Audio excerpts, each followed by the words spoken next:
This video is going to be my reaction to the Detroit Lions' 24-6 win over the Colts in Indianapolis on Sunday. This win was included an efficient offense, if unspectacular at times, in what I thought was a physical battle against the Colts.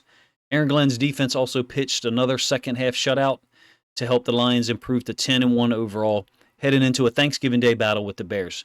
Jared Goff was 26 of 36 passing, in a slightly less efficient or impressive day than we're accustomed to for him at this point. Taking away from consideration the first half against the Texans, he was 6 of 7 passing when targeting Amon-Ra St. Brown overall today. Jahmyr Gibbs took over to rush for 90 yards and 2 touchdowns in a game where David Montgomery left in the third quarter with a shoulder injury. I thought it was a less than explosive day overall from Ben Johnson's offense. They only averaged 5.4 yards per play, only, I say. But they did score touchdowns on 3 of 4 red zone possessions to really take control in the middle half of the game. I think you have another situation where the play calling, once it's 24-6, is quite vanilla, or even when it's 21-6, but the defense is really in charge there in the third and fourth quarter.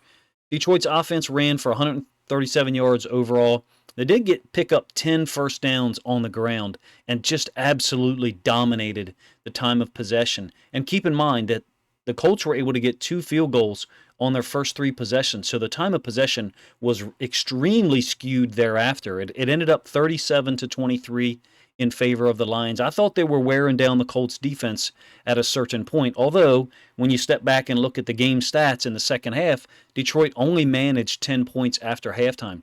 But they ran 72 offensive plays against this defense, gained 390 yards overall.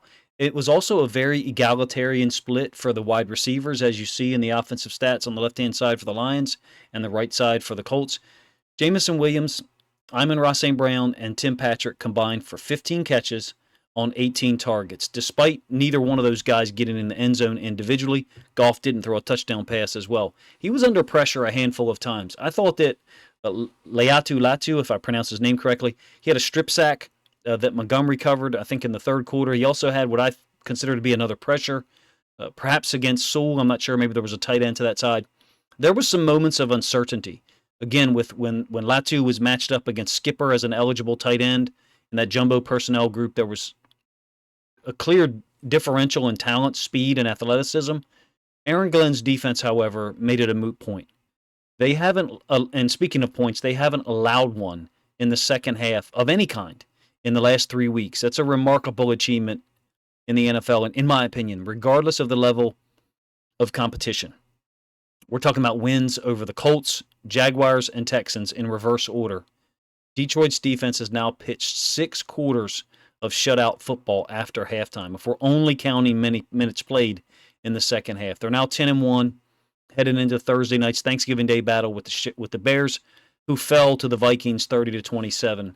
Bears defense that had started off the year quite impressive, gave up 450 yards of offense, so I kind of can't wait to look at that film. They'll come into Detroit at 4-7. I still think that game's going to be difficult. I don't know if it'll be as tough as last year's game where the Lions had to come back to win at home. But with how many injuries that Detroit is dealing with now, especially after today's win, Montgomery went down in the third quarter. Taylor Decker kind of got rolled up on. CD3 walked off in the second half with what looked like some type of injury to his left leg. I think he was seen riding a bike later on, so he appears to be okay. Montgomery was also in uniform with his helmet on in the fourth quarter as Jahmyr Gibbs is handling business by himself, running the football. Decker returned to the game, but Khalif Raymond did not. Khalif Raymond sounds like Dan Campbell indicated in the postgame press conference that Decker, Montgomery, and CD3 seemed like they were going to be good to go, while Raymond might need some more time. Either way, what Aaron Glenn's defense is doing after halftime recently is remarkable, impressive, and he deserves considerable praise in my opinion. They held Anthony Richardson to 11 of 28 passing overall. That's a huge departure from last week, where Richardson was 20 of 30 against the Jets for 272 yards. Today, he only averaged 6.1 yards per attempt. And while he did have some moments, particularly early, of completed passes, overall, Aaron Glenn's defense did a fantastic job. They held the Colts to 11 first downs. That's a season low for Indianapolis. They also held the Colts to 268 yards of offense. That's their second lowest total in 2024. Their lowest total was, I think, 252 against the Vikings. They were also held to their season low output in points scored. Detroit's defense, their style, their physicality, their commitment to playing man-to-man, even with Kendall Vildor out on the field in place of Terrion Arnold, it has an impact that I think is cumulative. I believe the Colts scored on 2 of their first 3 possessions. Maybe it's 2 of their first 4. And after that, got absolutely dominated. Richardson wasn't sacked at all. But I thought there were 4 or 5 times where the pressure got to him at critical moments, meaning on third downs. I do recall Zadarius Smith had a quarterback hit on Indianapolis' first possession, and the Colts had to settle for a field goal there after a 10 or 11 play drive. Smith also had a quarterback hit in the fourth quarter on a 3rd and long. By that time, Aaron Glenn's defense had absolutely taken control. There was also an intentional grounding in the second half. No one got credit for the pressure. I can't find QB pressure stats already. I've seen some indication that was 17 overall, but I don't see a breakdown by player. Quarterback hits, McNeil had 2, Zadarius Smith had 2. Those guys, particularly McNeil, I thought created pressure on the interior, along with DJ Reader, who I think had 1 quarterback hit. Early on, however, Richardson was playing sharp, in my opinion. That first possession, he was only 2 of 3 passing. The Colts were trying to attack outside and with quick concepts, quick throws. But he carried the ball 3 times for 35 yards on the first drive. But then on the 3rd and 7 from the 9-yard line, Smith got through, I believe against the left guard, I could be wrong, for a quarterback hit and a pressure on a pass that went incomplete for Adonai Mitchell, the rookie who really didn't have a big impact today for Indianapolis at all. The Lions' offense got stopped on their opening drive. Goff took a sack on this one was disappointing to me. He took a sack on a 3rd and 3 when they had gotten down inside field goal range to match the Colts' opening 3 points.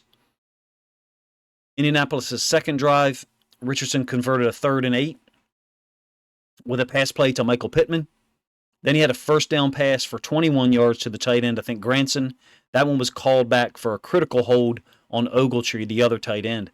Colts end up punting from their own 14-yard line, and I thought Detroit took over thereafter. Essentially, their second possession onward. The third possession onward, Lions went 60 yards in 9 plays.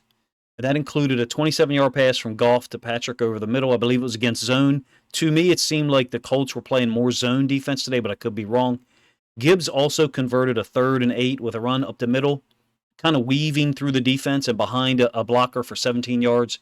I did think that Laporta perhaps had an opportunity for a touchdown catch early in that possession. Again, the 3rd possession.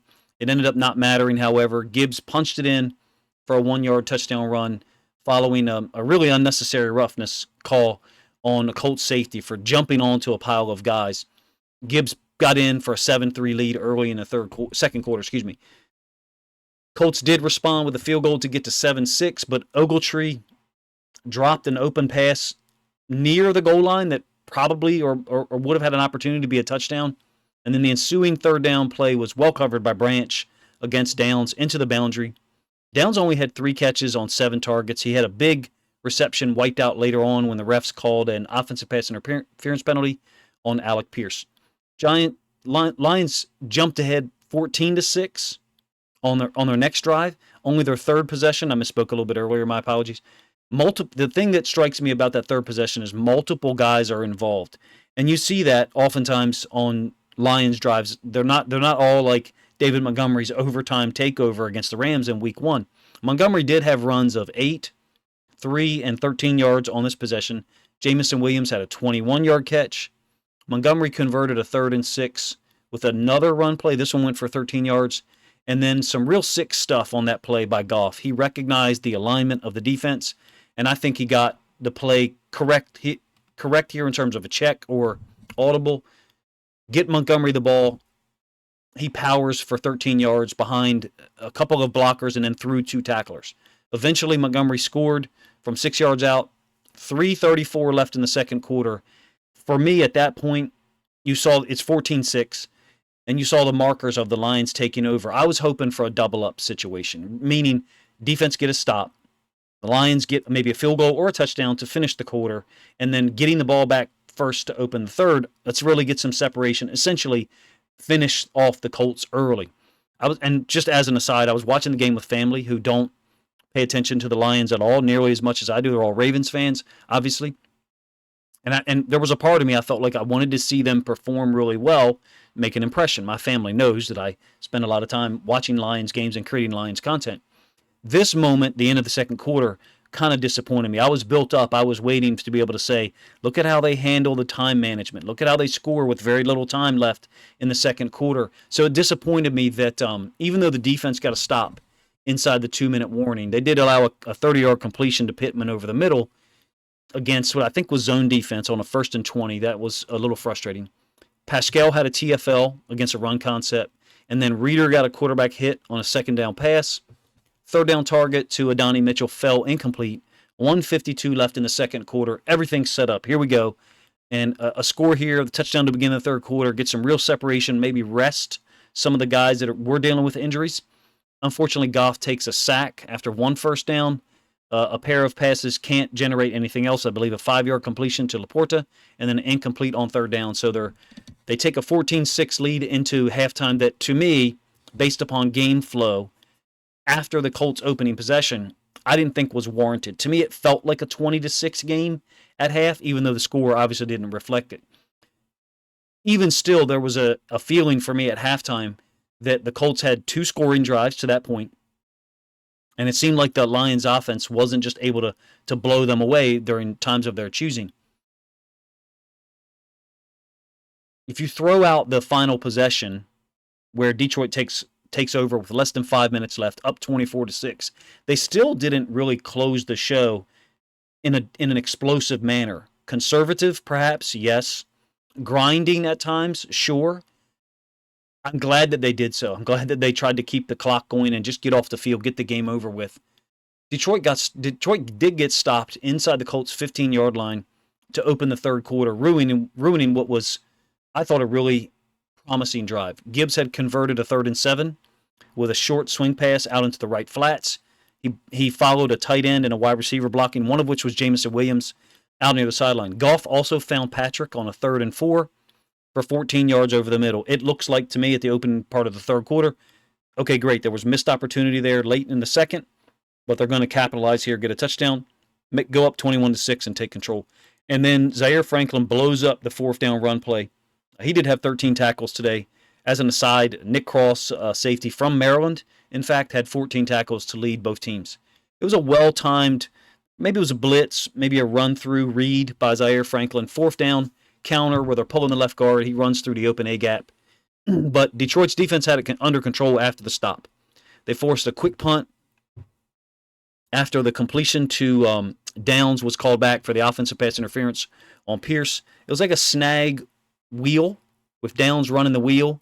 He got open against a corner, and then Kirby Joseph made the tackle. It got called back. I think it should be called more often when the receivers are just not running a route. But I do understand that if a receiver has established position and they're just standing there, think like a charge in basketball, then they the receiver or tight end, in some cases, should be able to hold their ground. So I'm not sure exactly how I feel on it. They called it. It looked like the right call to me. I've seen the Chiefs do that stuff 3, 4, 5 times a game, and it never gets called. It did, and the Lions made another stop in the second half. Excuse me, after the Colts field goal got them to within 7-6 in the first half. Detroit's defense forces 5 punts and then a turnover on downs on Indianapolis's last possession in the fourth quarter. Here, after the stop for the Colts' first possession of the third quarter, Goff then takes answers and takes the offense on a 9-play, 79-yard, 81-yard drive, something like that. You got a nice punt return from Khalif Raymond to set him up, I think a 14-yard return.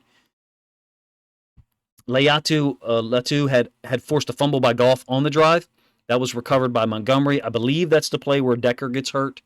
And then he immediately converts a 3rd and 8 over the middle to St. Brown. One of those moments where you're hoping that St. Brown, well, I shouldn't say hoping he gets open. He's pretty much always open. But hoping that the defense just doesn't just allocate 2 guys to try to stop him. And in this case, Goff found space over the middle to him for 12 yards. Goff also had a pair of checkdowns on that drive early that was noted by one of the announcers, I believe Jonathan Vilma, but I could be wrong. underneath the zones, essentially. A 4-yard completion to Gibbs and then a 16-yarder to Montgomery. Eventually, Gibbs scores on a third down run. Another third down run. I think they had 4 of them in this game that was like 3rd and 4 plus. He was called for taunting in the process. It's probably time for Dan Campbell to have a conversation with some of the young guys. He turned his back, faced the defender as or right before he crossed the goal line. Poor decision, but the touchdown did stand.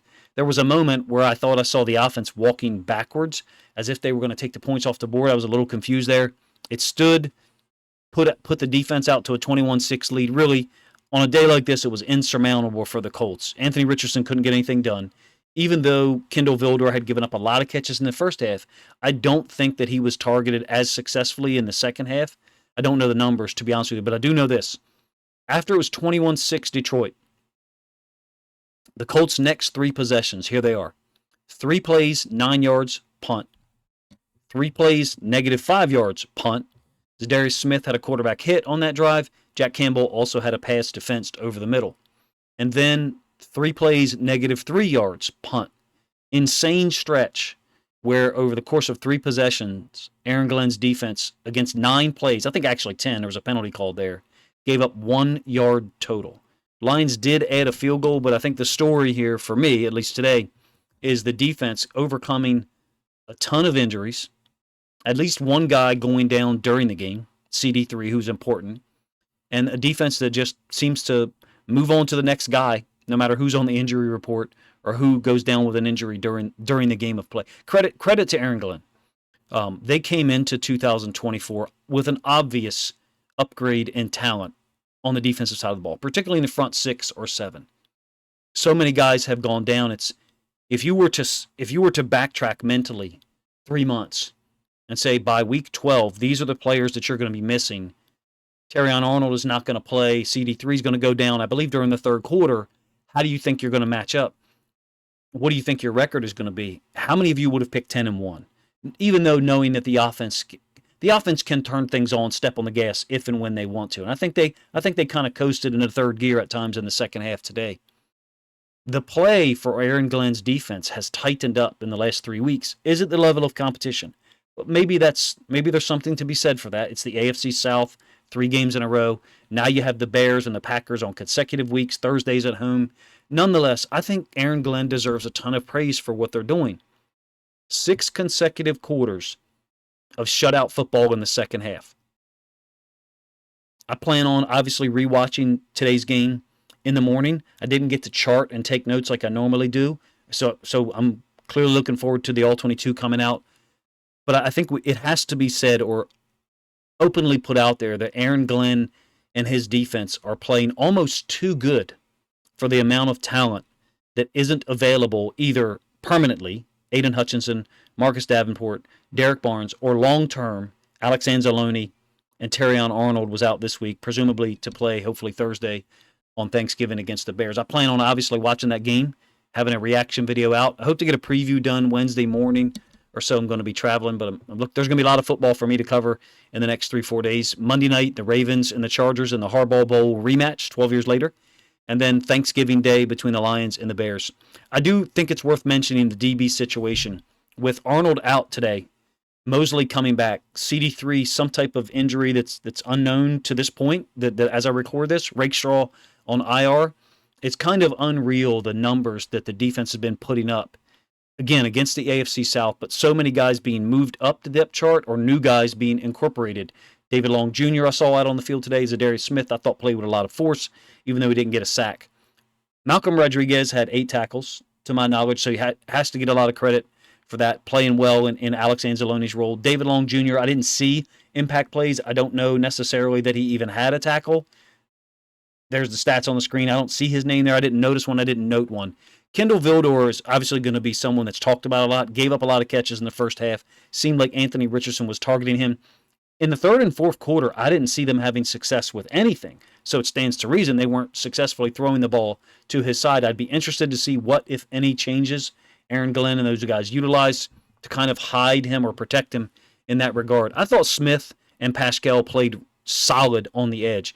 And Aleem McNeil and DJ Reader, it's time for a video on DJ Reader and Aleem McNeil for that matter. Those guys were a problem for the Colts at times. I think this is a very remarkable and unique situation. The style of play that Detroit employs on offense and defense. I don't know if people want to agree that they're the best team in the league at this point. They certainly look like it to me. They're definitely the toughest.